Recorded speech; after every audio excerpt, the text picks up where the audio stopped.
Today on the Daily Dose, the fall of Saigon. On Tuesday, April 29, 1975, the usually crowded streets of Saigon were empty except for military personnel and ambulances. The attack by North Vietnamese forces at Tan Son Nhat Airport the day before has left the city in a 24-hour lockdown. With communist forces pressing in on downtown Saigon, the order to evacuate American nationals and South Vietnamese sympathizers was given. The original plan was to bus the evacuees to Tan Son Nhat Airport until it too came under fire by the communist building offensive. Journalists filming the air attacks witnessed a North Vietnamese helicopter go down by the presidential palace. At least 10 people died in the crash. American Ambassador Graham Martin took personal control of the situation. Amidst tremendous confusion and a total breakdown in military protocol, a steady procession of helicopters began landing within the relative safety of the walled American embassy compound. Frightened civilians were airlifted to the American aircraft carriers Hancock and Midway, waiting some 40 miles offshore, ferried by a dedicated task force of some 80 American helicopters.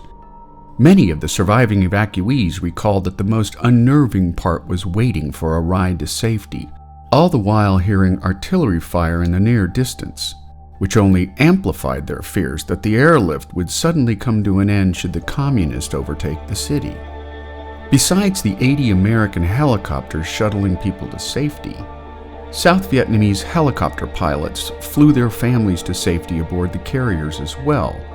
But lacking the space on the flight decks to stow their aircraft, the pilots were forced to ditch in the ocean or have their ships pushed into the sea.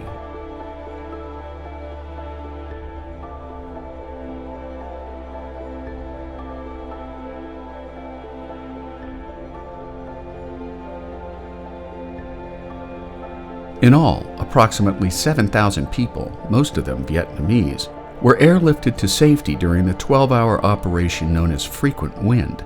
Desperate Vietnamese who failed to make the cut stayed at the embassy gates well into the night, desperately appealing for a Hail Mary last-minute evacuation. But for them, there was to be no mercy from the impending communist takeover. As the last of the Marines took to the rooftop of the embassy in hopes of their own Hail Mary evacuation, North Vietnamese tanks and troop carriers rolled into the city.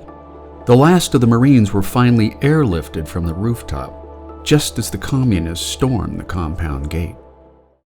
And there you have it, the fall of Saigon, today on the Daily Dose.